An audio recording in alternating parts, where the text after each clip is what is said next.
Hi, ഞാൻ Sreema. Welcome to yet another episode of my scary dreams.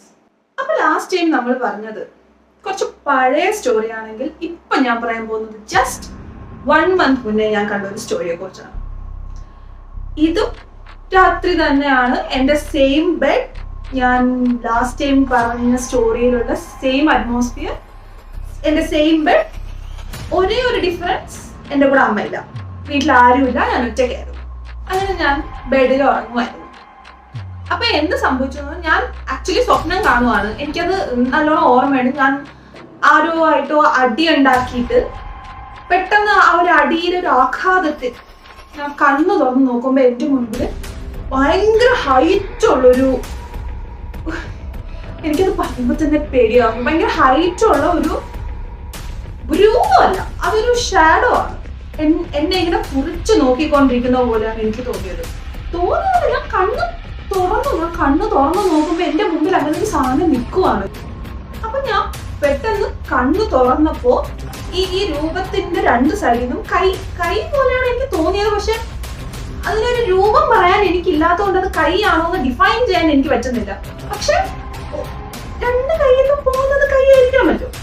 അപ്പൊ ഇങ്ങനെ 2 കൈ പൊക്കി നമ്മുടെ കോടാലി വെച്ച് വെട്ടാൻ വരില്ലേ, അതുപോലൊരു സീനായിരുന്നു ഞാൻ കണ്ടത്. അതിങ്ങനെ കൈ പൊക്കി വന്നത് ഫ്ലൂ ഇൻടു ആഷസ്. നമ്മളിങ്ങനെ സിനിമയിലൊക്കെ കണ്ടില്ല, ഇങ്ങനെ പറന്നു, അങ്ങനെ അത് പറന്നു. അത്രയും നേരം കണ്ടോണ്ടിരുന്ന എനിക്ക് ഒരു പ്രശ്നമില്ലായിരുന്നു. അത് പറന്നു പോണത് കണ്ടപ്പോ എന്റെ ഹാർട്ട് ബീറ്റ് അടിക്കാൻ തുടങ്ങി വല്ലാണ്ട്.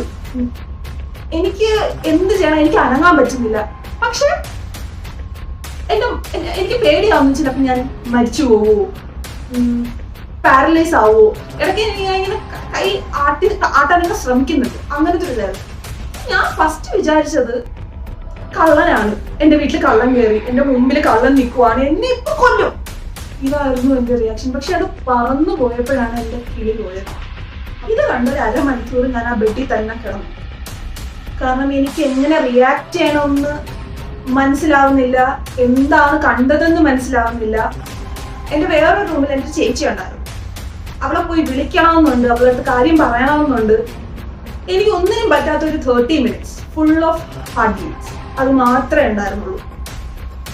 എന്നിട്ടൊരു 1/2 മണിക്കൂർ കഴിഞ്ഞ് എൻ്റെ ഉള്ള ധൈര്യമൊക്കെ സംഭരിച്ച് ഞാൻ ചേച്ചിയുടെ അടുത്ത് പോയി അവളുടെ അടുത്ത് കിടന്നു. അപ്പൊ ഇതിൽ നിങ്ങളൊരു ട്വിസ്റ്റ് പ്രതീക്ഷിക്കുന്നില്ലേ? എന്തായാലും ആ ഒരു ട്വിസ്റ്റ് ഉണ്ട്. പാട്ട്